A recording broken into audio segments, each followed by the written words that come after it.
Have you ever been welcomed to your new ranch by a woman holding a camera, accusing your fence of endangering national security, and then calling the cops because your grass wasn't the correct height? Yeah, that happened.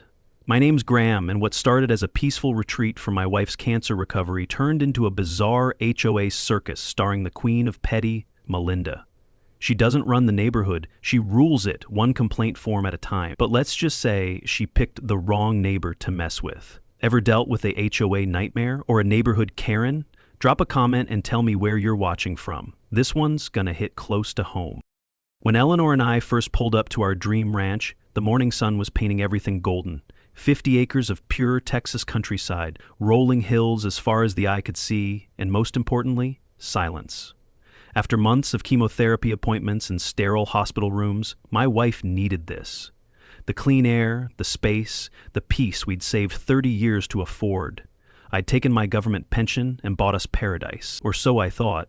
Eleanor sat on our new porch that first morning, wrapped in her favorite quilt, watching the sunrise with tears in her eyes. "It's perfect, Graham," she whispered. "It's exactly what I dreamed of." For 2 weeks, we lived like we were the only people on Earth. I learned how to fix fences, Eleanor planted a small garden, and we watched the deer come drink from our pond every evening. Then I noticed the houses. About half a mile down the road sat Sunset Ridge Estates, a perfect little community where every lawn was cut to exactly the same height, every mailbox painted the same shade of blue, and every driveway pressure washed to pristine perfection. The houses looked like someone had copy-pasted the same design 40 times. I didn't think much of it until she showed up. I was carrying lumber for a new gate when a white Range Rover with the license plate COM1 tie pulled into my driveway. Out stepped a woman in a bright pink blazer that could have been seen from space, her hair styled like she was about to anchor the evening news. She had a professional camera setup that would make a documentary filmmaker jealous. "Hi there, I'm Melinda Caraway, and I'm here to welcome you to our little community." Her smile was so forced it looked painful, but her eyes were scanning everything like a building inspector looking for violations. She held her camera at the ready, finger hovering over the record button. "I run the Highwind Weekly Update, where I keep everyone informed about what's happening in our neighborhood. I just wanted to chat about community standards and property values, the little things that keep our area so special." Her voice was sweet as pie, but there was steel underneath. Eleanor joined us on the porch, and I could see her instinctively step closer to me. "Of course," I replied, keeping my tone friendly. "What can I help you with?" That's when Melinda's mask slipped just a little. She gestured toward my lumber pile, my work truck, the natural landscape I refused to manicure. "Well, you see, when people invest in a community like Sunset Ridge, they expect certain standards. Your ranch, while I'm sure it's lovely for you, does impact the visual appeal of our entire area. Property values, you understand." She pulled out a tablet and started scrolling through what looked like a presentation. "The Homeowners Association has guidelines about structures, landscaping, even vehicle parking. Now, I know you're not technically part of our HOA, but as neighbors, we hope you'll consider the broader community impact." Eleanor's face went pale. She'd been through enough battles with cancer, she didn't need a war with the neighbors, too.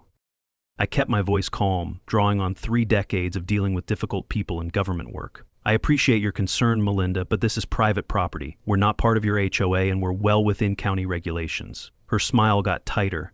"Oh, I'm sure you are, technically. But sometimes being a good neighbor means going beyond what's just technically legal, don't you think?" She raised her camera again, this time recording openly. "The thing is, Graham," can I call you Graham? "When one property affects everyone else's investment, well, that becomes everyone's business." She filmed our property for a solid 5 minutes, narrating under her breath about concerning developments and community impact assessments. After Melinda finally left, Eleanor and I sat in our kitchen, staring at each other. "What was that about?" Eleanor asked, her voice shaky. I pulled her close, breathing in the scent of her lavender shampoo, trying to project calm I didn't feel. "Probably nothing, honey, just an overly concerned neighbor." But something in my gut told me this wasn't over. I'd seen enough workplace conflicts to recognize when someone was building a case. That evening, I stood at our bedroom window, watching Melinda's Range Rover parked at the property line. She had her camera out again, filming our house as the sun set behind it. She stood there for nearly an hour, narrating like a journalist covering an active crime scene. At one point, I heard her say the word "unsafe," loud enough to carry through the still evening air. That night, I found myself doing something I hadn't done in years. I was worried. Not about myself, but about Eleanor. She'd been through so much already, and the stress in her eyes when Melinda left was heartbreaking. As I tucked her into bed, she grabbed my hand. "Graham, I just want to be left alone. I want to sit on our porch and watch the sun rise and not worry about anything else." I kissed her forehead, promising everything would be fine, but as I closed my eyes that night, I could hear Melinda's Range Rover driving slowly past our house again. The headlights swept across our bedroom wall 3 times before she finally drove away. The next morning, I was installing a basic security fence around our property when I heard the unmistakable sound of a police siren. Deputy Sheriff Brad Wilson's patrol car pulled up my driveway, and I could see the confusion on his face before he even got out. Behind him, like a director following her lead actor, came Melinda in her Range Rover. She hopped out with her camera, already recording. "Good morning, sir," Deputy Wilson said, clearly uncomfortable. "I'm responding to a complaint about suspicious construction activity. I'm sorry to bother you, but I have to follow up on all reports." His tone told me everything. This wasn't his first rodeo with Melinda. Before I could even respond, Melinda was positioning herself for the perfect camera angle. "I'm here for transparency and community safety," she announced. "Officer Wilson, as you can see, there's clearly unauthorized construction happening here. I've done my research, and this fence height exceeds county regulations by at least 6 inches. Her phone was pointed straight at me, already live streaming, her comments scrolling so fast I could catch phrases like "danger to kids" and "lawless ranch" before she turned the screen. The residents of Sunset Ridge deserve to know when potentially illegal activity is happening right next door to their children. Deputy Wilson looked like he wanted to disappear into his patrol car. "Ma'am, I need to speak with the property owner first," he said diplomatically. I walked over calmly, work gloves still on, trying to project the kind of steady professionalism I'd learned in decades of government work. "Officer Wilson, I'm Graham Redford. I own this property, and I'd be happy to show you the permits for this fence installation." Melinda's camera immediately swung toward me, and I could see her excitement spike. This was content gold for her. A confrontation with law enforcement. "The fence meets all county specifications, and I have the approved building permits right here in my truck."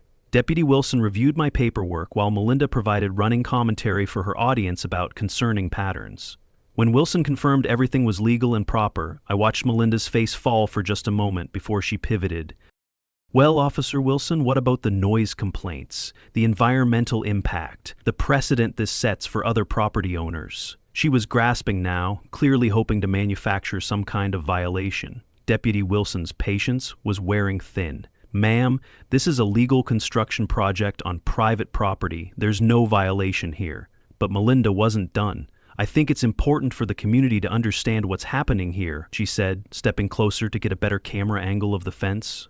That's when she made her first real mistake. She stepped over the property line. I quietly took out my phone and snapped a photo. If someone was going to document everything, I figured I should too. After Deputy Wilson left, looking relieved to escape the drama, Melinda spent another 20 minutes filming my property from every angle. She narrated her video like she was exposing a major conspiracy. "As you can see, the new neighbor continues his construction despite community concerns. We'll need to explore other options to protect our property values and neighborhood standards." She walked the entire perimeter of my fence line, occasionally stepping onto my property to get better shots. Each time, I documented it. Eleanor watched from our kitchen window, and I could see her stress levels rising. When I came inside, she was sitting at our table with her head in her hands. "Graham, I can't handle confrontation right now. The chemo makes me so tired, and stress just makes everything worse." That evening, I sat down at my computer and did what any good government worker does: research. Melinda Caraway had quite the digital footprint. Her High Wind Weekly Update channel had 847 subscribers and featured dozens of videos about neighborhood concerns. Video titles included "New Neighbor Red Flags," "Protecting Our Property Values," and "When HOAs Fail Us." She'd been documenting neighbors for months, building cases against people for everything from lawn length to car parking. In one video from 6 months ago, she proudly announced that she'd helped relocate a family whose teenage son played music too loud. The comments section was a mix of support from her followers and criticism from people calling her a busybody. The really interesting part was what I found in the county records. This wasn't Melinda's first rodeo. Over the past 2 years, she'd filed formal complaints against 3 other neighbors in Sunset Ridge. Each case followed the same pattern: initial friendly contact, escalating demands for compliance with her vision of community standards, then a barrage of official complaints until the targeted family either complied completely or moved away. She was systematic, methodical, and apparently successful, but she'd never dealt with someone who'd spent 3 decades navigating bureaucratic systems for a living. As I closed my laptop that night, Eleanor was already asleep, exhausted from her treatment and the day's stress. I made a mental note to start keeping detailed records of every interaction with our helpful neighbor. The next morning brought our first official county notice: potential building code violations reported, requiring an inspection within 10 business days. I stared at the letter, impressed despite myself. Melinda had escalated beyond police complaints to county bureaucracy overnight. She was more sophisticated than I'd given her credit for. When I showed Eleanor the letter, I watched the color drain from her face. "What does this mean?" she asked, her voice barely above a whisper. "It means our neighbor is playing hardball," I replied, folding the letter carefully. "But don't worry, honey, I know how to play this game too." What Melinda didn't know was that she'd just challenged someone who'd made a career out of navigating exactly these kinds of bureaucratic battles. Game on. The next week felt like being caught in a bureaucratic blizzard. Letters arrived daily from multiple agencies, all referencing citizen complaints and video evidence of potential violations. Melinda had clearly spent time researching every possible agency that might have jurisdiction over any aspect of ranch operations. She was casting a wide net, hoping something would stick. Eleanor sat at our kitchen table one morning, staring at the pile of official correspondence. "Graham, what if they find something wrong? What if we have to pay fines? What if they make us move?" Her hands were shaking, and I realized the stress was affecting her more than I'd understood. The county inspector arrived on Tuesday morning precisely at 9 o'clock, just as Melinda pulled up in her Range Rover with her camera set up. She had a folder thick enough to be a doctoral dissertation, and the kind of confidence that comes from believing you're absolutely right.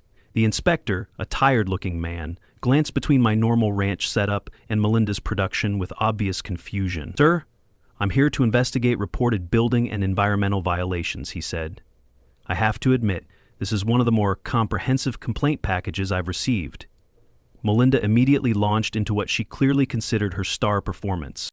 "Officer, thank you so much for taking these community concerns seriously," Melinda began, pulling out her tablet and starting a presentation that would have impressed corporate executives. As you can see in slide 1, the fence height exceeds optimal visual harmony standards for this area. Slide 2 shows the environmental impact of livestock on local water tables. Slide 3 demonstrates how agricultural operations affect property values within a 1-mile radius. She had charts, graphs, and edited video footage. The inspector looked increasingly bewildered as Melinda clicked through her presentation. "Ma'am, I just need to verify that the construction meets county code requirements," he interrupted gently. But Melinda was just getting started.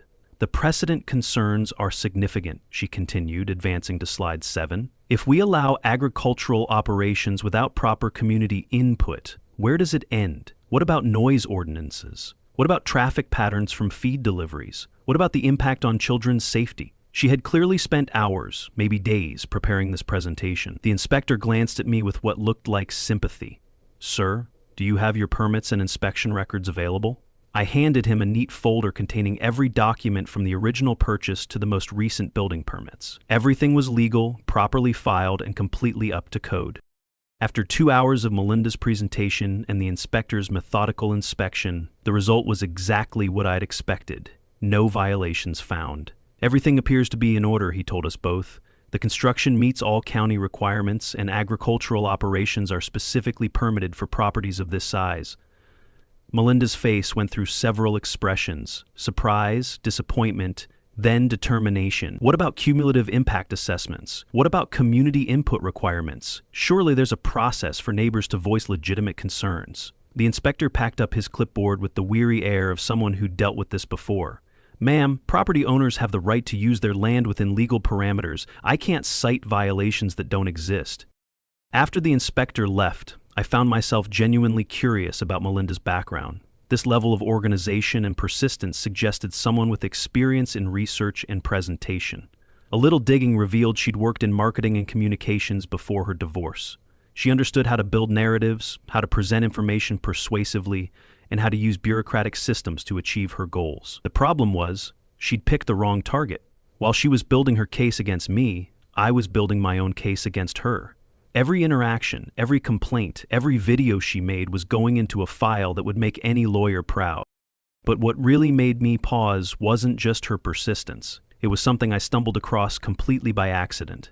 Buried in a local newspaper archive from a neighboring county, there it was. A short piece detailing a lawsuit against a certain Melinda C., accused of manipulating surveillance footage in an HOA dispute. The case had been sealed, but the paper trail was enough. She'd been forced to resign and relocate. That neighbor had fled to escape lawsuits, and now she was doing it again, only this time she'd picked the wrong ranch. Eleanor's chemotherapy session that afternoon was interrupted 3 times by phone calls about violations that didn't exist. I watched my wife, already exhausted from treatment, try to explain to county officials that we were just trying to live peacefully on our own property. When she hung up after the 3rd call, she was crying. "Graham, I can't do this. I don't have the energy to fight. I just want to sit on our porch and watch the sunset without worrying about what that woman is going to do next." That night, I made a decision that would change everything. I pulled out my old work files and started researching harassment laws, specifically the kind of systematic campaign Melinda was waging.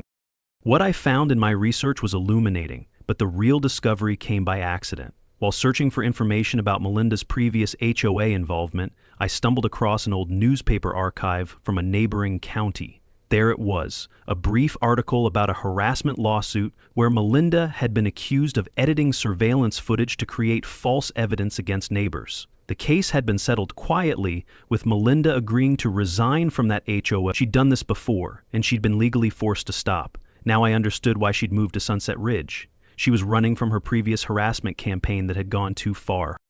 I stayed up late that night, reading through depositions and court records, remembering how satisfying it had been to see justice served in similar cases during my government career. Melinda had no idea she was recreating a playbook I'd already seen and defeated before.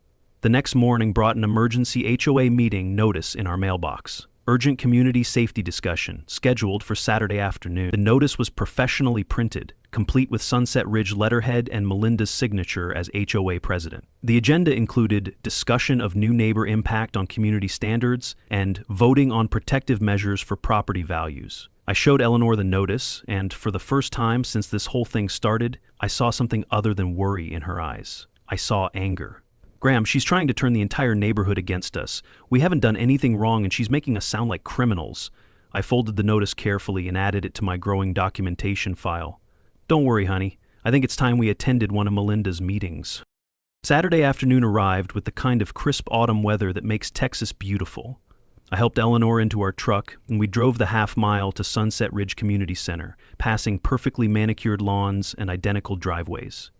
The community center parking lot looked like a political rally. Cars everywhere, people gathering in small groups, and in the center of it all, Melinda's setup with a professional backdrop, reading, "Protecting High-Wind Property Values." She was dressed like a news anchor, red blazer, pearl necklace, hair styled to perfection, clearly ready for her starring role. More than 30 neighbors had shown up, some looking curious, others concerned, a few clearly reluctant to be there at all. I recognized several faces from our brief interactions around town: the grocery store clerk, the bank teller, families we'd waved to during our evening walks. Now they were all staring at Eleanor and me like we were the main attraction at a zoo. Melinda stepped onto a makeshift podium, complete with HOA-branded banners and a microphone clipped to her lapel like she was about to deliver a State of the Union address.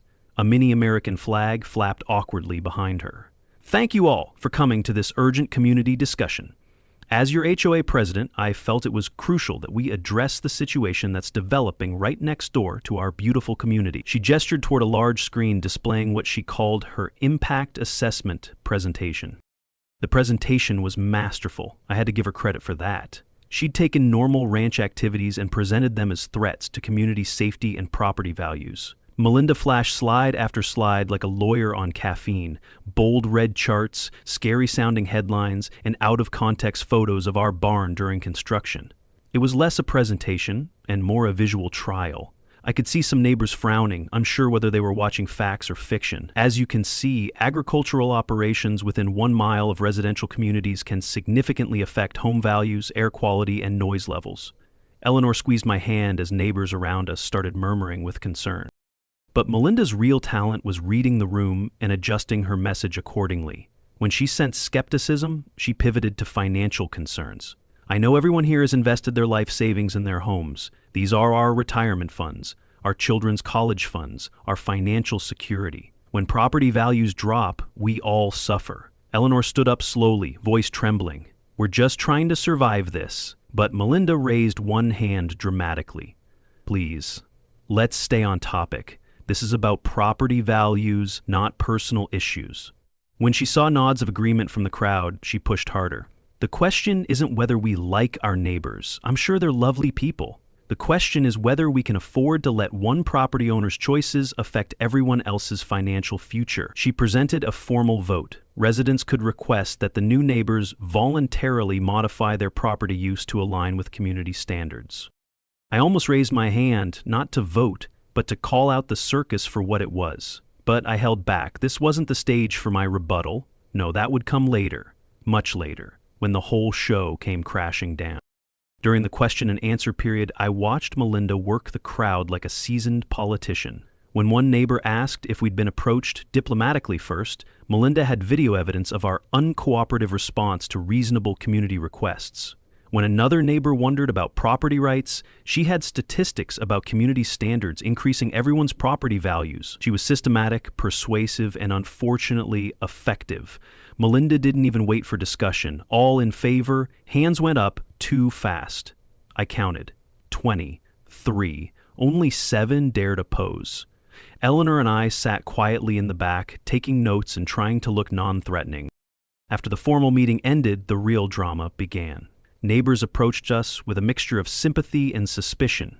One elderly woman quietly said, "This feels familiar," but wouldn't elaborate when I asked what she meant. Eleanor tried to explain that we were just trying to live peacefully while she underwent cancer treatment, but I could see the exhaustion in her voice. We left feeling like we had been tried and convicted in silence. The real impact became clear over the next few days. Eleanor's weekly grocery shopping trip turned into a gauntlet of cold shoulders and whispered conversations that stopped when she walked by.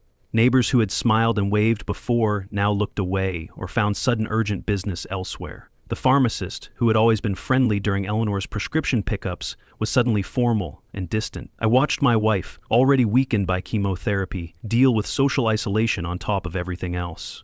One evening, she came home from the grocery store and just sat in our truck for 10 minutes before coming inside. "Graham, they look at me like I'm the enemy. I'm just trying to buy groceries, and they act like I'm contagious." That night, I went through my old files more carefully. What the elderly woman had said, "This feels familiar," stuck with me. I pulled up county records and found exactly what I was looking for. 3 families had moved out of Sunset Ridge in the past 2 years, all following complaints filed by Melinda Caraway.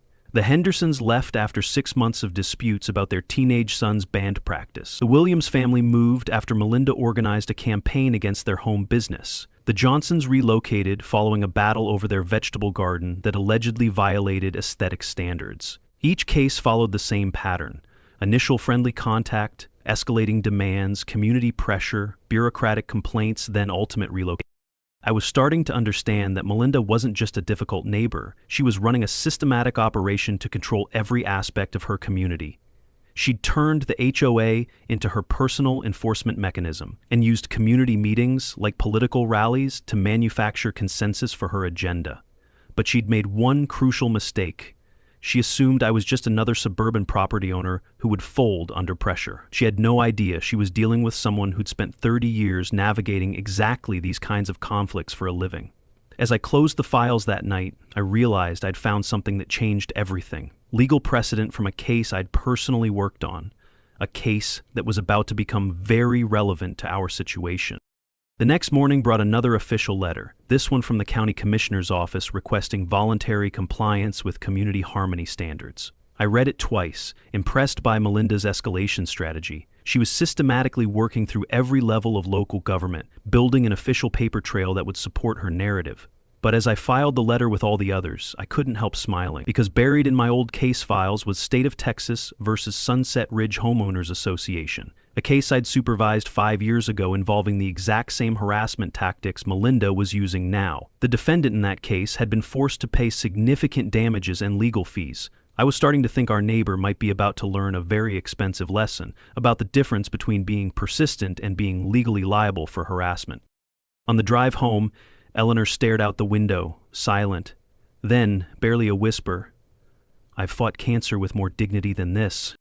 Monday morning started quietly enough, but by noon it was clear Melinda had escalated to a new level. Driving home from Eleanor's chemotherapy appointment, I noticed bright yellow signs planted along the road near our ranch entrance. "Protect our children," in bold red letters, with smaller text about community safety first.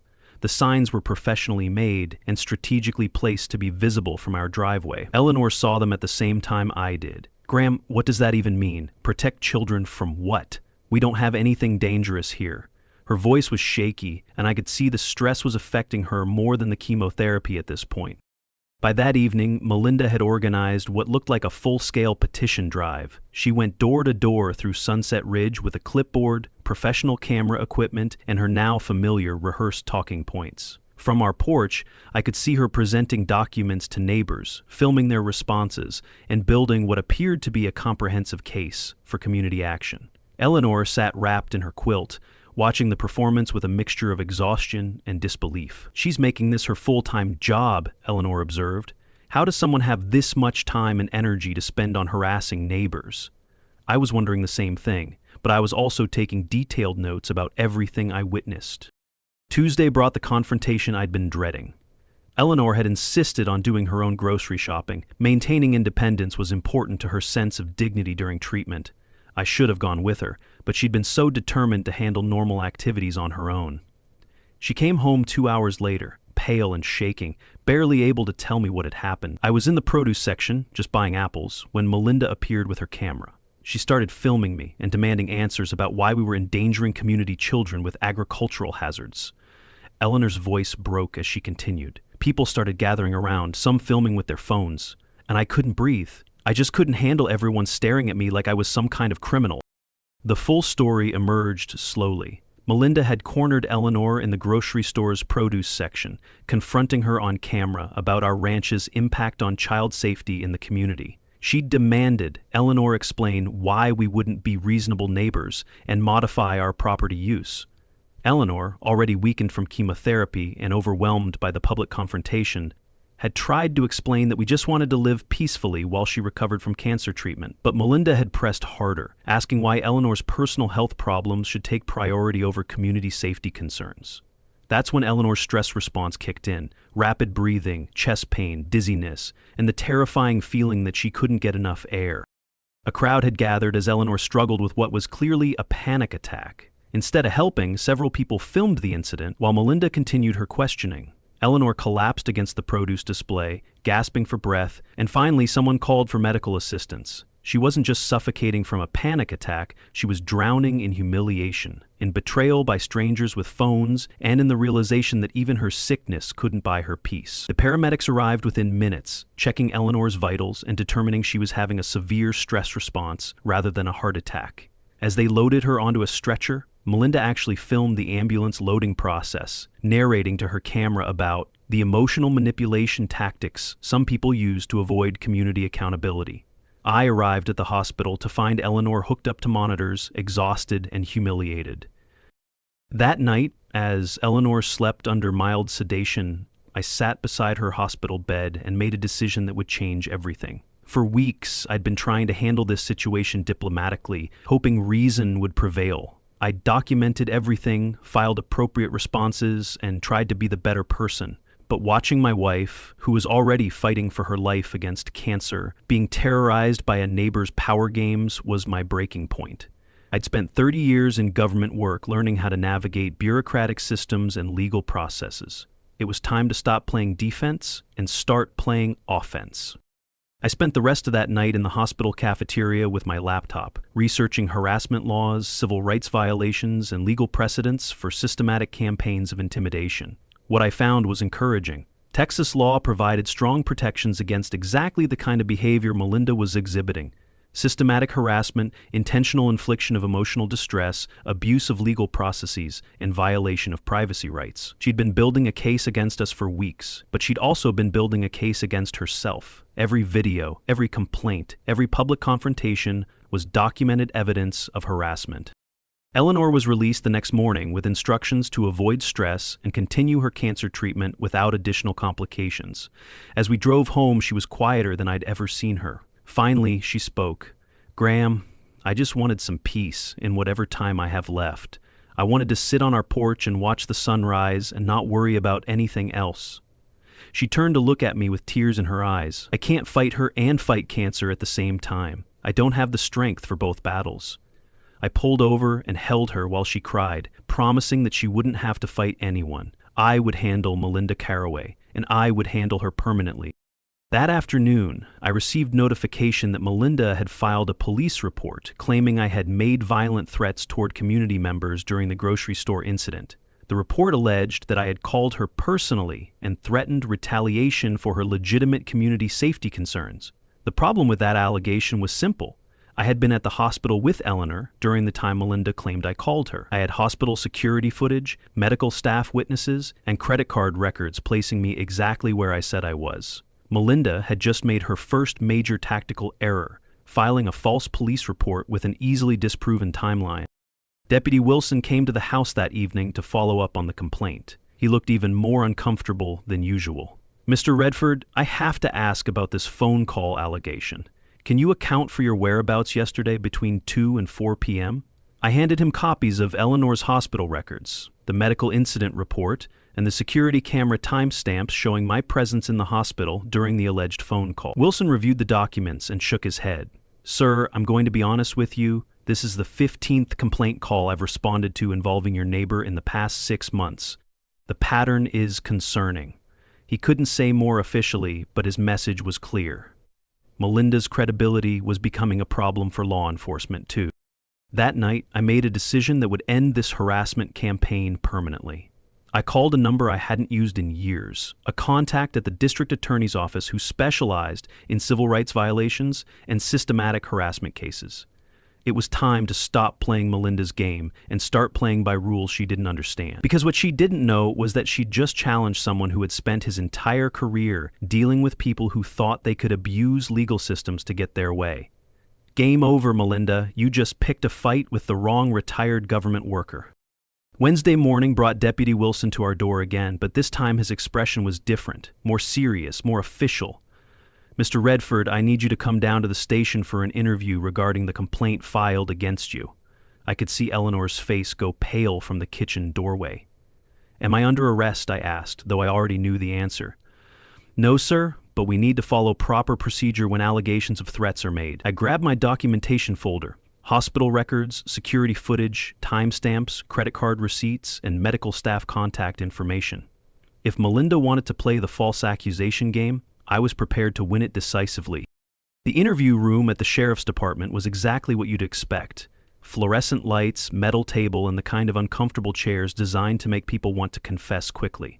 Deputy Wilson looked genuinely uncomfortable as he set up his recording equipment. "Mr. Redford, I have to ask about the phone call Mrs. Caraway claims you made on Tuesday afternoon between 2 and 4 p.m. I slid my documentation across the table systematically. "Deputy Wilson, as you can see from these hospital records, I was with my wife Eleanor during her medical emergency from 1:30 until 6 p.m. Here are the security camera timestamps, credit card receipts, and contact numbers for medical staff who interacted with me during the time frame in question." Wilson reviewed each document carefully, and I could see the realization dawning on his face. "Sir, this is a very solid alibi. Mrs. Caraway claimed you called her at 2:30 p.m. specifically." I leaned back in the uncomfortable chair, feeling oddly relaxed. "Deputy Wilson, what Mrs. Caraway has done is file a false police report. She's alleged criminal activity that demonstrably did not occur, with easily verifiable evidence proving her allegations are fabricated." Wilson stopped the recording and looked at me directly. "Mr. Redford, can I ask what you did before you retired?" I smiled for the first time in weeks. "I worked in state government for 30 years, specializing in legal compliance and regulatory enforcement." The deputy's expression shifted to something approaching respect. After the interview concluded, Wilson walked me to the parking lot. Away from official recording equipment, he was more candid. "Sir, I've been responding to calls from Mrs. Caraway for over a year now, most of which turned out to be baseless." He glanced around to make sure we weren't overheard. "I've been documenting every call, every complaint, every interaction. The pattern is problematic." I thanked him for his professionalism and drove home, but my mind was already working on the next phase of this situation. Thursday brought the news I'd been expecting. Melinda had filed for a restraining order, claiming reasonable fear for personal safety based on threatening behavior patterns. The court date was scheduled for the following Friday, and she'd requested an expedited hearing due to imminent danger concerns. I read through her petition, which was actually impressively written. She'd crafted a narrative painting me as an unstable individual who'd become increasingly aggressive when confronted about community safety issues. She'd included edited video footage, selected witness statements, and a timeline of alleged escalating behavior. If I didn't know better, I might have believed her story myself. Eleanor was devastated when I showed her the restraining order petition. "Graham, how can she just lie like this? How can she make up things that never happened and get a court to believe her?" I sat down next to my wife, taking her hands in mine. "Honey, she can file anything she wants, but filing a petition doesn't make it true. And I have something she doesn't have: actual evidence." I pulled out my growing documentation file: photos, videos, timestamps, witness statements, medical records, and most importantly, legal precedents. She's about to learn the difference between making accusations and proving them in court. That evening, I received a call that changed everything. My contact at the district attorney's office had reviewed the materials I'd sent regarding Melinda's harassment campaign. "Graham, this is textbook systematic harassment through abuse of legal process. We've got false police reports, frivolous complaints, organized intimidation campaigns, and invasion of privacy. If you want to proceed with formal charges, we have enough evidence to prosecute." I looked across the room at Eleanor, who was reading quietly in her favorite chair, finally looking peaceful for the first time in weeks. "Let's do it," I said, "but I want to handle the restraining order hearing first." I spent the weekend preparing for court methodically and comprehensively. Every video Melinda had made was evidence of harassment. Every complaint she'd filed was evidence of abuse of process. Every public confrontation was evidence of intentional infliction of emotional distress. She'd been so busy building her case against me that she'd actually built a perfect case against herself. I organized everything chronologically, cross-referenced with witness statements, and prepared exhibits that would tell the complete story of her harassment campaign. My former colleague at the State Attorney General's office confirmed what I already knew. "Graham, what you're describing is a federal civil rights violation. She's used government processes to systematically deny your right to peaceful enjoyment of your property." We talked for 2 hours about legal strategy, precedent cases, and the kind of damages that typically resulted from systematic harassment campaigns. By the time I hung up, I had a complete legal strategy that would end Melinda's harassment permanently. Thursday evening, I sat in my home office, surrounded by evidence boxes and legal files. Eleanor brought me coffee and looked at the organized documentation covering every surface. "Graham, are you sure about representing yourself? This seems like a lot to handle." I pulled her onto my lap, careful of her still tender treatment sites. "Honey, I've been preparing for this fight my whole career. I just never expected to be fighting it from this side." Tomorrow, Melinda Caraway was going to learn what happens when you systematically harass someone who knows exactly how to document and prosecute harassment. Friday morning arrived with crystal clear autumn weather that makes everything seem possible. Eleanor insisted on coming to court with me. "Graham, I want to see this finished. I want to watch you end this nightmare so we can get back to living our lives." We arrived at the courthouse 30 minutes early, and I immediately noticed Melinda had prepared for another media moment. She was dressed like she was attending a corporate board meeting: navy blue suit, perfectly styled hair, and the kind of confidence that comes from believing you're absolutely right. The courtroom filled quickly with neighbors from Sunset Ridge, a few local reporters, and what appeared to be members of Melinda's extended family. She'd clearly positioned this hearing as a community event, probably expecting a quick victory.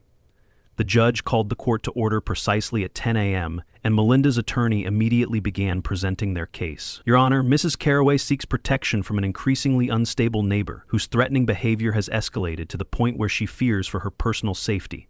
They presented their edited video footage, selected witness statements, and a timeline of alleged threatening incidents. Melinda herself took the stand with dramatic flair usually reserved for television courtrooms. Your Honor, I've tried to be a good neighbor and address legitimate community concerns through proper channels. But Mr. Redford has responded to reasonable requests with hostility, intimidation, and ultimately threats of violence. She described our interactions in vivid detail, painting me as an aggressive property owner who'd become increasingly volatile. Her performance was convincing, emotional, and completely fabricated. When she finished her testimony, I could see several neighbors nodding in apparent sympathy. When the judge called for my response, I stood up slowly and walked to the defendant's table with the kind of calm confidence I'd learned in 30 years of government hearings. Your Honor, before I address Mrs. Carraway's allegations, I believe the court should know exactly who they're dealing with. I paused for effect, looking directly at Melinda for the first time all morning. I am Graham Redford, retired federal judge for the Northern District of Texas, with 30 years of experience in exactly this type of case. The courtroom went completely silent. Melinda's face went through several expressions: confusion, realization, and then something approaching horror. Your Honor, I continued, opening my first evidence box, what we have here is not a case of threatening behavior. What we have is a textbook example of systematic harassment through abuse of legal process. I methodically presented the timeline of Melinda's harassment campaign, the initial contact, the escalating demands, the coordinated complaint strategy, the public intimidation campaigns, and finally the false police reports. Each piece of evidence was documented and presented with systematic precision. Mrs. Carraway has engaged in a deliberate campaign to force my family from our legally purchased property. The judge reviewed each exhibit carefully, while Melinda's attorney frantically whispered with his client. I could see the realization dawning they'd brought a harassment case against someone who'd spent his career prosecuting harassment cases. Your Honor, the evidence shows that Mrs. Carraway has filed multiple false complaints, organized public intimidation campaigns, and ultimately filed a false police report with easily disprovable allegations. I presented the hospital records, security footage, and timestamps that proved her police report was fabricated. This is criminal harassment disguised as community activism. The turning point came when I presented the medical evidence of Eleanor's stress-induced health crisis. Your Honor, my wife is undergoing treatment for stage 3 lung cancer. Mrs. Carraway's harassment campaign has directly interfered with her medical treatment and recovery. I showed the court photos of Eleanor's collapse at the grocery store and medical records documenting stress complications. The judge looked genuinely disturbed as he reviewed the medical documentation. When I finished my presentation, the judge addressed Melinda directly. Mrs. Carraway, not only am I denying your petition for a restraining order, but I'm referring this matter to the district attorney's office for investigation of false reporting and systematic harassment. He turned to me with something approaching respect. Judge Redford, do you intend to pursue civil remedies against Mrs. Carraway? I smiled for the first time in weeks. Your Honor, I've already filed a comprehensive civil rights lawsuit against Mrs. Carraway and the Sunset Ridge Homeowners Association. The real drama happened after we left the courthouse. Word had spread through Sunset Ridge about the hearing outcome, and by that evening an emergency HOA meeting had been called. Deputy Wilson stopped by our house around 8 p.m. with news. Mr. Redford, the HOA board voted tonight to remove Mrs. Carraway from all positions. They're also considering dissolving the HOA entirely to avoid legal liability. The next week brought a cascade of consequences for Melinda. Criminal charges were filed for false police reporting and harassment. Her expensive attorney withdrew when she couldn't pay his retainer fees. She was forced to put her house on the market to pay for legal defense. The for sale sign went up on Tuesday, and by Friday, a moving truck was loading her belongings. The white Range Rover with the COM 1T license plate drove past our ranch one final time, captured by our trail cameras as it disappeared down the highway. Eleanor's health improved dramatically once the stress was removed. She started spending afternoons on our porch again, watching the deer come to drink from our pond. Graham, she said one evening as we watched the sunset, I'm glad Melinda picked a fight with us. Not because I wanted conflict, but because now I know we'll never have to deal with anything like this again.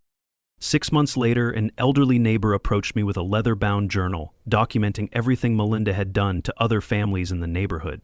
The journal contained detailed records of harassment campaigns against 3 other families, ensuring Melinda faced serious legal consequences. As I write this, Eleanor and I have been living peacefully on our ranch for over a year. The cancer treatment was successful, The HOA was officially dissolved, and our former neighbors have become genuine friends. Melinda moved 3 counties away, bankrupted by legal bills. Sometimes justice comes slowly, but when it comes completely. If you're dealing with a neighborhood bully who thinks they can abuse legal systems to get their way, remember this: document everything, know your rights, and never underestimate the power of fighting back with truth, evidence, and the law on your side.